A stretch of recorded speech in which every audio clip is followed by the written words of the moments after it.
Just down here at Guildford Boxing Club with the man himself, Bernard McComiskey. This is the first interview that we're putting on to the brand new website, Learn Grapevine website. Obviously Facebook's going to stay there, Bernard, but it's a brand new website, and this interview and all the other interviews that are in the sports section are sponsored by PlayerFit, and we want to just acknowledge that and say thanks a million to Burnsy and the rest of the team at PlayerFit. And Bernard has always been a big supporter of the Learn Grapevine. I give him a t-shirt there, and he has it. It's actually washed. 3-year-old. It's been washed, and he wears it with pride. That's what he tells me. I don't know. I know. But what do you call it? So I wanted this to be the first interview, really, Bernard. We've done a wee written interview one time, and you took me down to Lawrence, the remains of Lawrencetown Boxing Club, which is derelict. It was just after you got your BEM medal. Yeah. And what do you call it? When you got arrested, and then because he just wanted to see the old club. We're out for a run. We're out for a run. Yeah. And we're running past the club, and you said to me, I said to you, this is where the boxing club used to be, and you said, seriously? And then we looked into the window, and then you said, we'll run home and get your medal, and we'll come back. So we went home, got the medal, and we broke into it. No, we didn't break into it. Well, the door was open. The door was open. The window was open. The window was open. Well, the window was open. There might have been a wee bit of jamming to get in, and then the owners showed up. Yeah, the owners showed up while you were taking photographs. And the ring was still there, and the gloves was lying on the floor, and I was showing you all about the place, and the mirrors on the wall and everything. And then, yeah, obviously the owner turned up, and so we were lucky. When he found out that what we were doing, he actually then opened the door for us. He did, yeah. We didn't have to climb back out through the window. Had to show him the medal. Had to show him for proof. His medal. Probably got him out of jail, but me out of jail too. But end up then you're over in Buckingham Palace then, from breaking into people's end up Buckingham Palace. Well, there's one end to the other end. What was the sandwiches like? It was nice sandwiches. Too fancy for me, like, but I had a few. Not as good as Tracy's. No, Hoyle's was good, like. Yeah. Tracy's sandwiches. Hey, sandwiches are nice, yeah. That's good. Well, all that aside, Bernard, right? What I call it, we did go down memory lane to Lawrencetown Boxing Club, where it all started, and I just could see the enthusiasm in you. You felt it was near enough like you were a kid again. You were shadow boxing in front of the mirrors, and what do you call it? I was just showing out in front of you, Gordy, probably. Aye. No, but no, just I remember it brought me back to when I was a wee boy when I was in there, like, and that was my place. I was the mirrors, it was the same mirror where the floor ceiling ball was there. It was just, I pictured it there, and it was in front of the mirror, and yeah, it was good. Like, it was something else. Like, it felt like felt like you're home again, and that's something I want to emphasise here in Guildford, or in Guildford Boxing Club here. And what do you call it? It's a home from home for fellas. I done a wee bit when I was younger in Tully Galley, and you know it's something that never leaves you. The friendship, the friendships that you made, and you know the strong friendship that you made, and the discipline that you gained, and all the rest. Like, and maybe sometimes, and I have to remember that, you know, back to the disciplined ways, like, yes, you know. But what do you call it? But from that place there, I believe, what do you call it? Jerry Hanna started training you before you were even born. Well, he did in a way. That's a funny story. Like, my mum was pregnant and ready to give birth. My dad, he run up the street, and Jerry Hanna was moved into Guildford not shortly before it, and said, "Hey, my wife's going to give birth here." And Jerry says, "Yes, you bring him over, but if it's a wee boy, he has to box for us." So 8 years later, I went to Lawrencetown. It was HML then. Yep. And I went there for the first couple of nights, and I sparred and I didn't like it. I got beat up and I came home crying. Right. So my dad, a couple of weeks later, he says, "No, you're not quitting." So Aidan McComiskey had formed another club, the Lordstown Club then. So that's where I went. That was out the Blue Road. So that's where I started there, and then I stayed there for 10 or 12 years. And Yep. then, Yep. And what do you call just back to what do you call just from that wee small club there, you know, want to jump right to the National Stadium in Dublin. I think it's one of the highlights of your career, but I wasn't really aware of this. I knew you were a professional boxer and you know, I'd heard of you, and then I got to know you and became mates and all that there, but I never knew about the Irish Championship. I actually read it from somewhere else. There's a guy called Paddy Locker, and he's a brother of Eamon Locker, and the world boxing champion. right, yeah. And Paddy would always like there's some great pages like Belfast Boxers and stuff like that there. And what do you call it? Somebody says best knockout ever, and I saw Paddy commenting 2 or 3 times saying Bernard McComiskey knocking out Mullins in the National Stadium. Yeah. Right. Yeah. So let's go. What's that all about? Well, I had boxed Tommy Mullins the year before, and he beat me in Cork, and he beat me in a semi-final. And Aidan McCluskey says, "We're going to have a show, an Irish club show at Lordstown." So it was like a Lordstown select versus a Dublin select. So they brought him back up to that wee hall right again, and it used to be the Downshoes used to have a social club in Bridge. So also the changing rooms was out in the social club in Bridge, and they were using the bar there, and there was a minibus coming in, bringing the boxers out to the Blue Road. right So that's how they were just to and fro, watching boxing, and he beat me again. Yeah. And was got fight in the night in that wee hall. There was, I don't know, many you could squeeze in there, but so he hadn't seen enough of that there, and then started talking tactics for the following years, All Ireland. So that's how I started talking tactics, how to beat this fella. So he's seen enough how to beat him. But yeah, we got to Dublin and quarter final, won it, semi final, won it, and then was fighting Tommy Mullins in the final. So Paddy comes out, he always says this here, I'm wearing a wee brown vest, brown shorts, black gutties, and I go out and knock this boy out in 30 seconds. He's blonde hair, beautiful, white teeth, big fancy clothes, the whole work like them. Yeah.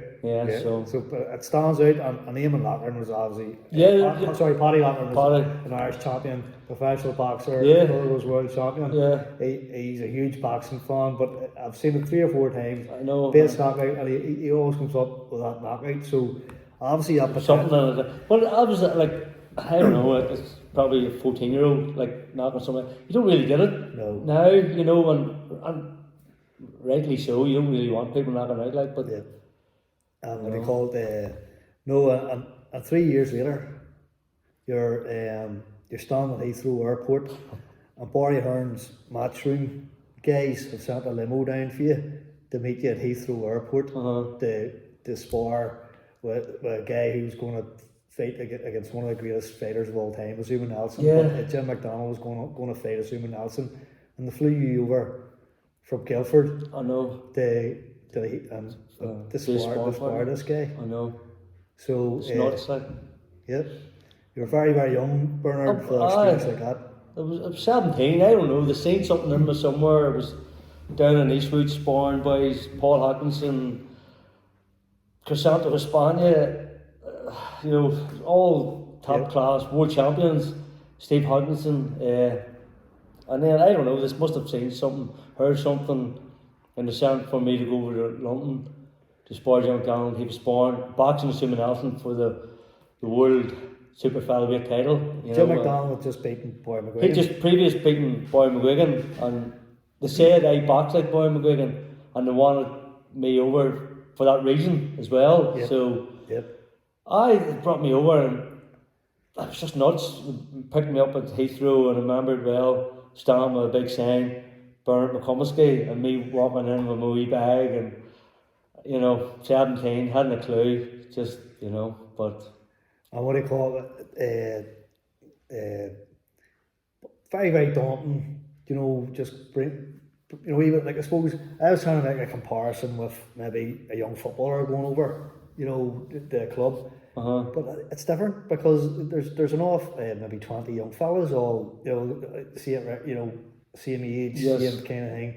Like this is you thrown in with these European champions, Commonwealth champions, world champions, Well, the first person I met after the training session, and after the training, I went in, we got a shower, and it was a jacuzzi, and the first person was sitting, Frank Bruno. Big Frank. Frank Bruno.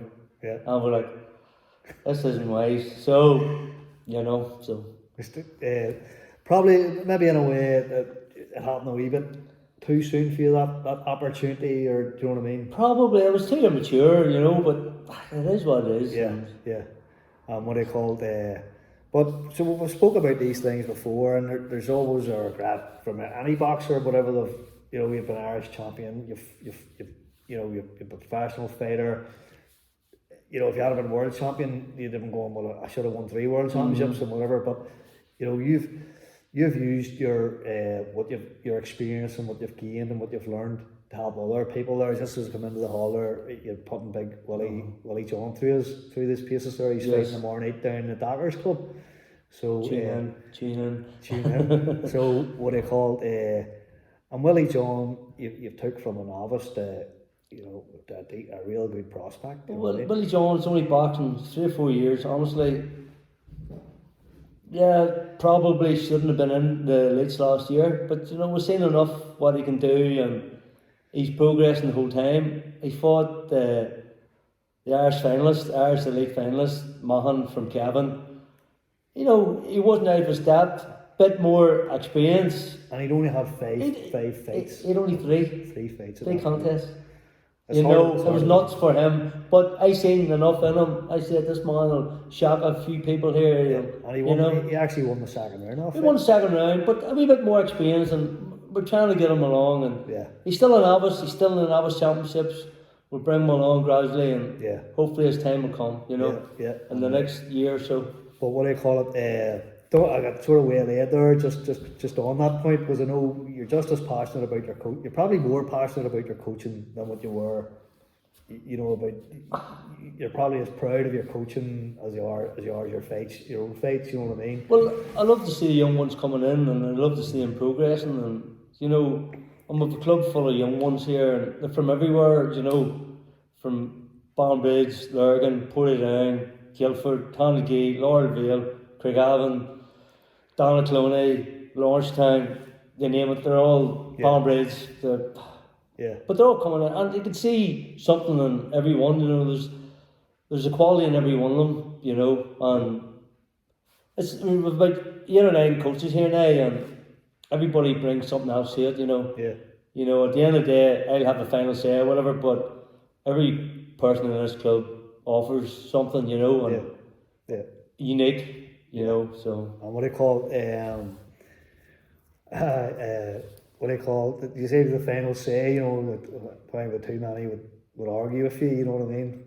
Because I can remember playing for Tullylish one time, and what do you call it? I got in a bit of a scuffle and sort of surrounded, and then sort of you can run them down, right, boys, the boxing's over, and that was kind of the end of it.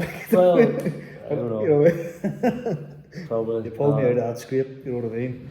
Well, you're handling yourself alright. I remember. Probably because I wasn't drunk or whatever, Well, I don't know. But what do you call it? So, I'm surprised I didn't know you were a fighter, but we had to get you a wee bit earlier too. We could have done something with you as well. My days of that is over, hopefully. Touch wood. But what do you call it? No, it's funny there. Look, we knew you got fucking arrested going into Lawrencetown Boxing Club, and then a few years ago, you'd wanted to kind of relive the memory of fighting in Mill Street on probably one of the most famous bills of all time was Steve Collins, for Eubank, and you had fought in that bill, and you just happened to be driving through Mill Street, and you just wanted to take a look at Mill Street, just the way you looked there at Lawrencetown. Yes, yeah. And next thing you were accosted. Well, we pulled in, and me and Tracy, my mum and father-in-law, and my brother-in-law, Martin, we pulled into Mill Street, and I couldn't remember, because what had happened, I flew with Damien Danny and Owen McMahon. I flew from Dublin till Mill Street, and the Edge was sitting beside us in Dublin Airport, and went over and got his autograph on a t-shirt, on a hanky. Yeah. A napkin, on a napkin. Yeah. You know, so, but we flew in this wee thing, it was like a four-seater thing, it was scared me from flying ever since. Scarier than the flight. So we went there and we stayed in Tralee, and then we got out to the main place, but we're in a big queue, and I can't remember the whole area, because I never really seen it ever, you know. Went for the weigh-ins then, and then we boxed that night. We went back to the hotel, and then we went back, and I never seen it, but this was the first time walking around it and seeing the whole, you know. But I said, I'm going to get in there. Went to the door, we looked at the door, never got in. Walked round the side, I said, I'm going to get in. Margaret and John stood at the front door. Me and Tracy went round, tried to break in. Tried to open doors. I was walking in everywhere. Couldn't get into the actual arena. I know. But we walked right round the whole building. Martin and Margaret and John was talking to this man. And he said, oh, you the boy who boxed here? He says, 26 years ago. I went, yeah, 26 years ago. Unbelievable. He said, who are you? And I said, Brother McComiskey. He said, who are you? He said, it doesn't matter who I am. He says, do you want to get into it? I says, aye. He says, open the door. So the door was actually open. The door was open, and we went to the door. Anyway, he wouldn't tell me his name, and then I says, Noel C. Duggan. Right. And he says, come on over to our house here. So we went around, took photographs of the whole building, and he pulled out scrapbooks. This is the owner of Mill Street. The owner, as well as the stadium, he owns half of Mill Street, or half a court. He actually owns Mill Street, half a court. And you're trying to sneak in. Me trying to sneak in, but then he told me to go in the front door. Invited us into his house, went to his house, wee private studio. He pulled out the photograph scrapbooks and stuff, and he says, and then I've showed him me and the programs, and he said it was amazing, and we shook hands, and I gave him a Guildford hat and a pair of Guildford gloves. So he has them. Hopefully he has them up. My Guildford hat is what? See the badge is all starting to peel. It's been washed up many times. Have you? I'll give you. I don't know. Right, that's okay. You give me an odd tap because I'll do. It's a bit tight. So Duggan's got the Guildford hat. He's got the hat, but I've another one for you. So what do you call it?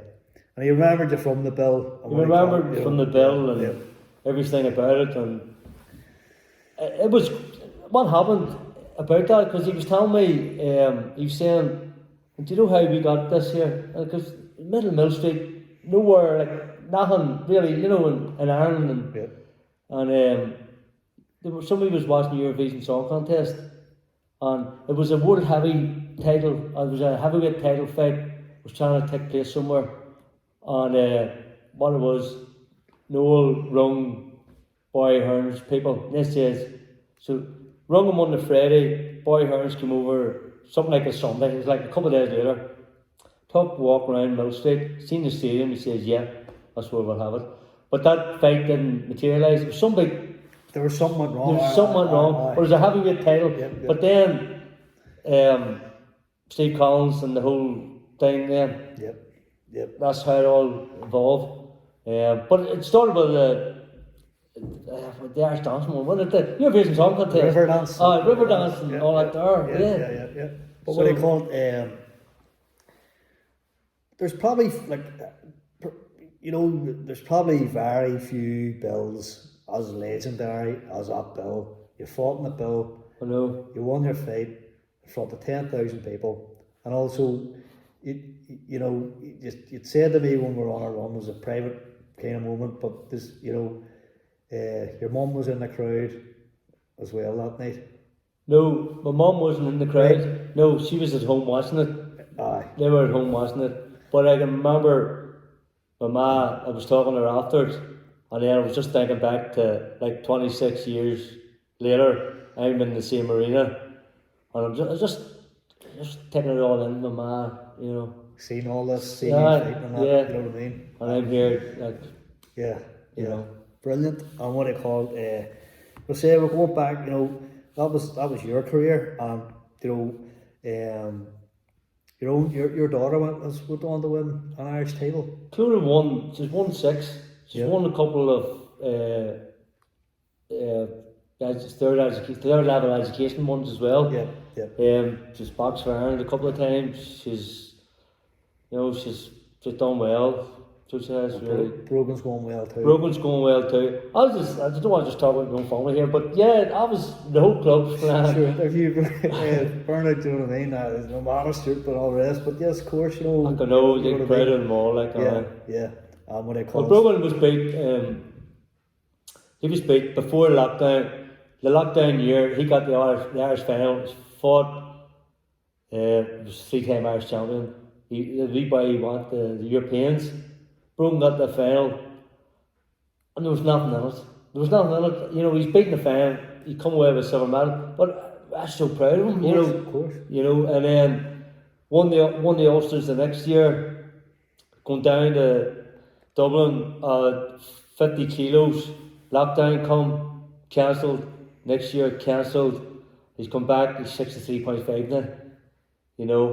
So he was 50 then. So he's and he's grown up now. And he's 17. And, he's the same age now as I was when all over England, and I'm going, he's a new baby. Yeah. I know.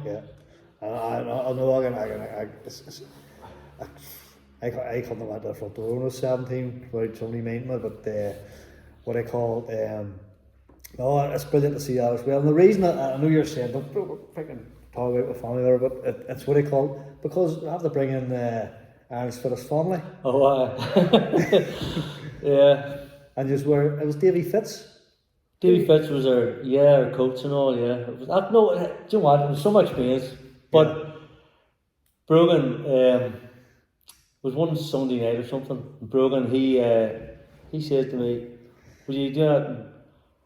It was a Saturday night, but a couple of drinks. We're sitting in the house when we're watching something, and he said to me, "Would you fancy going into that?" And I went, "Aye, go for it. Aye, go for it."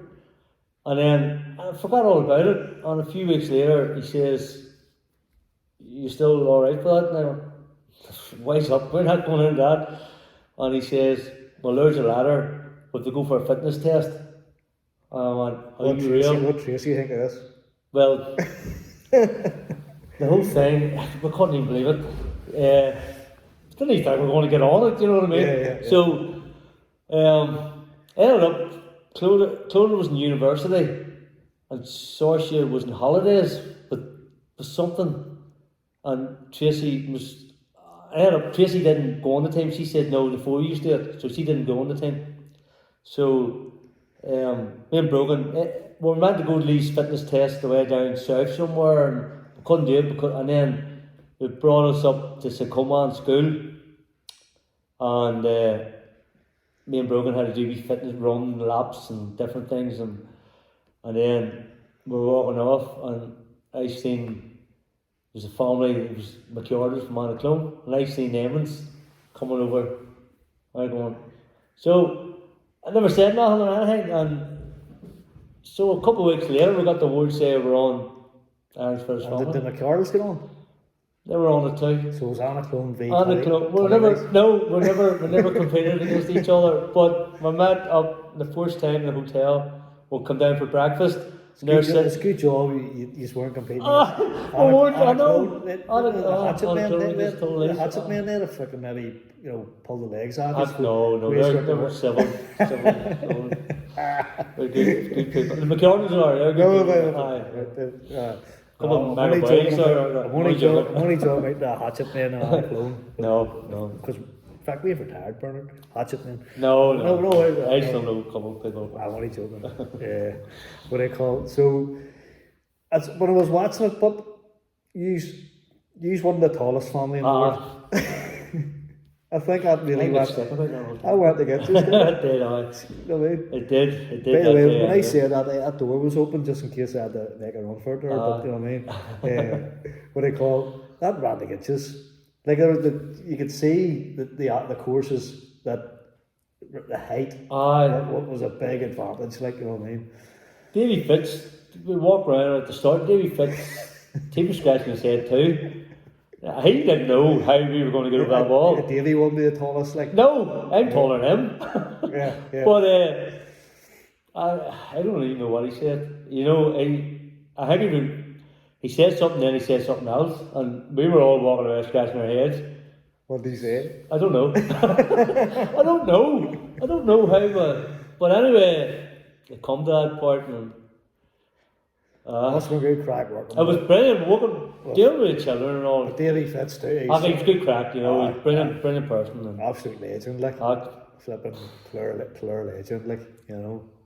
So, I mean that's came from there, you know, keeping fit and you know what I mean, and the family's kept fit. And that's a brilliant. That guy, have, like, you know what I mean. So, what I call on a more serious thing, Bernard. So look, when we were in Lawrencetown Boxing Club, you were saying it's probably better facilities that you had then than actually what you have now.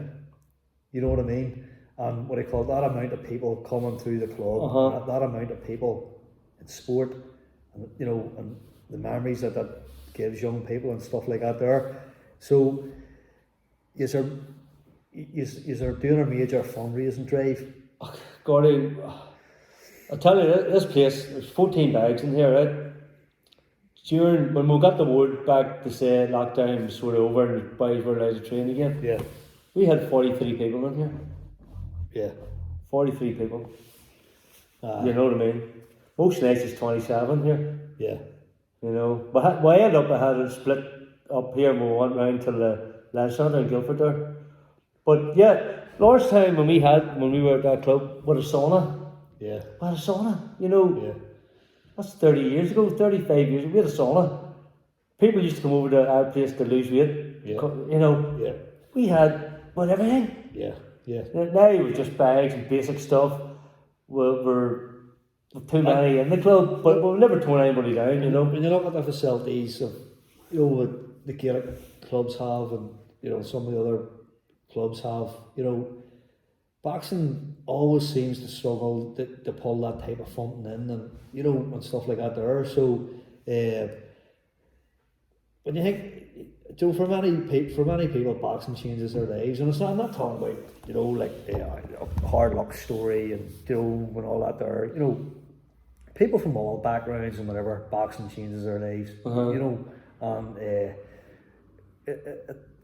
it's a very important thing to maintain boxing clubs and stuff like that there, but they always seem to struggle in comparison to, you know, the soccer clubs, the Gaelic clubs, the rugby clubs, stuff like that there, you know. And they're no less important. In fact, they're maybe more important, you know what I mean?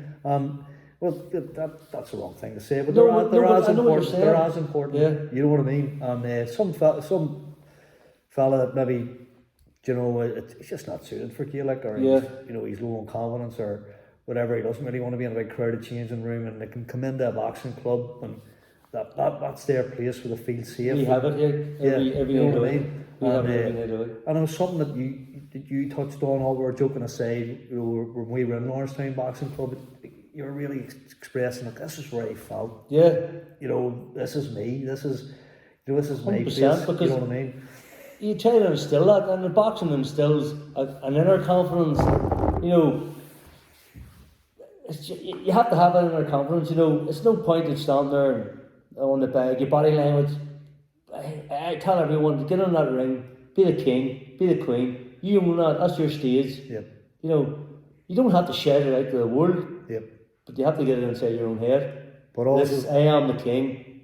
you know. But in it's this something, ring. and it's something that you've said to me before that within boxing, it's not always about that. You had the talent to become an All-Ireland champion and so on. But there's fellas there maybe just boxed for a couple of years and got that. They didn't go on to box or whatever, but they got that confidence and that out of it. It gives you a confidence, Gordy, self-belief. It sets things. It gives you things for the rest of your life. You know, there's more smarter men than me, can tell you this. You know, but you need this environment. You need to come into this environment. Yeah. It instills something into you. You know what I mean? You just can't turn up a fitness class and start doing this here. Yeah. You come to a proper, not just here, every club around the country. You know. Yeah. Because everybody's doing the same thing as what we're doing. You go in there, you get a confidence. You know, it stands by for the rest of your life. You know what I mean? And you go anywhere. I go to Dublin. I go to Spain. Yeah. I'm bumping into somebody I know from England or I know from Belfast or you go in there and I haven't spoken to anybody in like 10 years. You see somebody and you walk over them. And I still forget their name, but I never.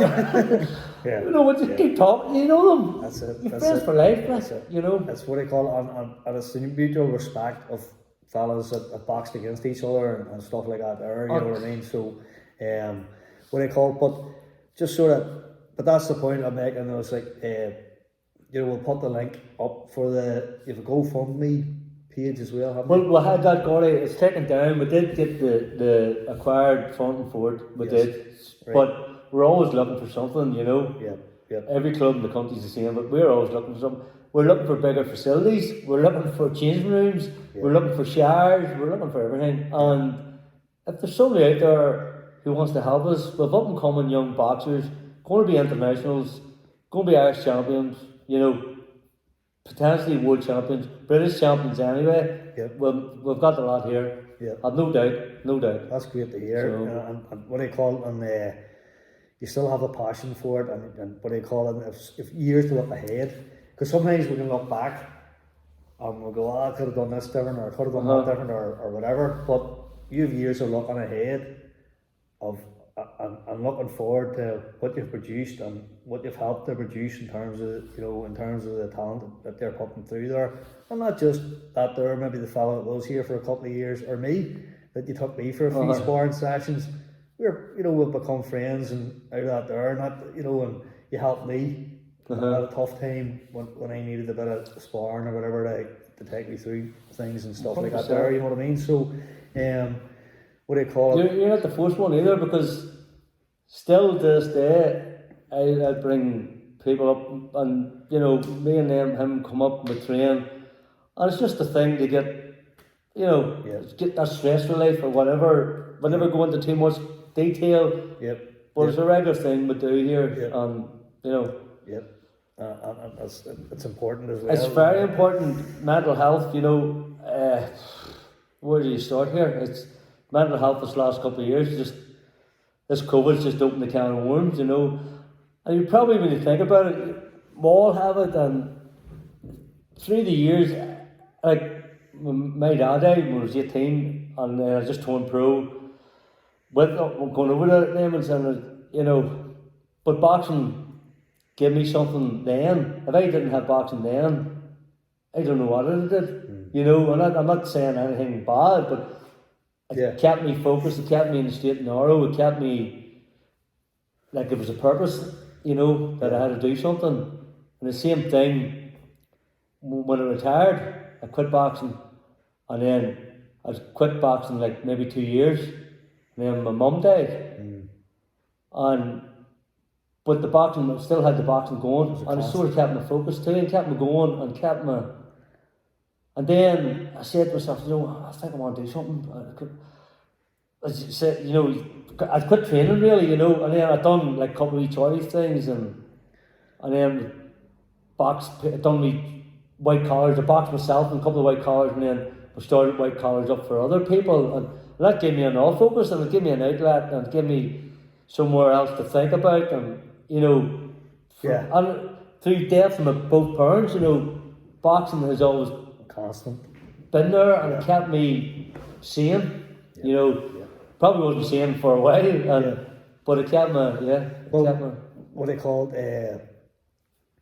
it's funny you're talking about the white collar stuff and all that there, you know what I mean? And I have to give a shout out to him or he'll not forgive me. Was he any good, this guy, Paul Lavery? The legend laugh. Yeah, the legend laugh. No, but the way isn't why I'm asking. I don't know if he's pulling my leg or not. He's looking at the boxing? No, I know. My boxing days are fucking hitting or fucking over. I swear to God. Right? But what they call it? You want me at this course? So what they call it? But I don't know if he's pulling my leg or not, right? But he done a load of fights. I know he's there rewind, but he's decent boxer. And what they call it? I thought he was going on a bit too old. I was afraid of him getting, you know.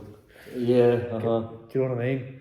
And but I'd say Paul was always that damaged. Only joking. He told me to say that. No, Paul's a brilliant fella. Yeah, Paul is a great fella to have around. Talk about somebody with enthusiasm. I've never met anybody who loves boxing more than Lavery. He's an encyclopedia.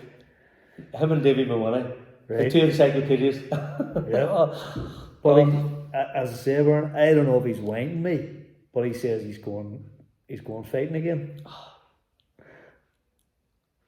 I don't know. Maybe doing a reaction based on. I don't know. Lavery, if that's what keeps you fucking happy, I'll buy a ticket. I'll get a. You know, I've probably put my name in the past about getting them to quit and whatever. Put my name in no more, mate. So if Bernard says it's alright, it's alright. Well, we'll see who he's boxing for us and then we'll see. So, but again, that was that whole, you know, that white collar thing and all as well. And it was, you know. It was a brilliant charity fundraising fest for different charities, Gordy. And, you know, when we done them, like everybody was 50-50 and it was a match, you know. I hated. You know, some of them is, you know yourself, it's 70-30 in somebody else's favour. And you know, when we were doing them, we tried to do it as best we could. And if I was refereeing it and somebody was in trouble, you know, you fix his headgear or something, you know, as you do. Well, just there to have you, right? So, like, this is unscripted. You know, we say we'll ask you about this one, but it's not scripted, right? Don't worry, I'm not going to do you know what I mean? Right? I'm not going to ask you anything awkward or anything. What do you call it? I like my teeth the way I've got them back again. I was going to ask you is, Paddy Latner says his favourite knockout, which we talked about earlier, was your knockout, right? Who's your favourite boxer? I know it sounds, but that's never asked you that type of question before. No. When I grew up in the 80s and was Sugar Ray Leonard, Thomas Hearns, Muhammad Ali, South Americans, Hector Camacho, there's that many names, you know, there's that many boxers, and there's not as many boxers then there is now. There's millions now. Yeah. You know, if you know, but that many world titles and it was Duran. Roberto Duran. I loved him. Loved everything about him. You know, I just loved his nastiness and his arrogance, and I said someday I want to be as nasty as him. And he was that time when it was Duran, Hagler. Hagler would be up there for me. I always think Hagler was underrated. You know, he didn't get the kind of. No, he didn't ever, and I'm not saying he was brilliant because Sugar Ray Leonard, they're all brilliant, they're all superstars, class. Yeah. Every one of them super in their own way. Sugar Ray Leonard was on a pedestal, you know, and you know, won the Olympic gold and pushed into this way. But Hagler came up from nothing, you know, fought I don't know many fights before he even got a shot at a world title. Yeah. As did Duran too. Like he came up from nothing as a 13-year-old boxing on the streets in Panama, you know. But them boys had nothing and they were fighting for peanuts and you know, probably have to agree with you. Yeah. We'll go 50-50 in. Who do you rate? How high do you rate? What do you call Tyson Fury and ranking? You know, from heavyweights that you've seen, or even you've watched, because you can watch a full Ali fight, you can watch a full. You know, even going back to the 60s, 70s, you can watch them fight. You can still make a comparison. Do you know what I mean? Well, where does he tell you boxing Lennox Lewis bill as well? Yeah, right. Lennox Lewis was like he wasn't a bad boxer either. He was alright.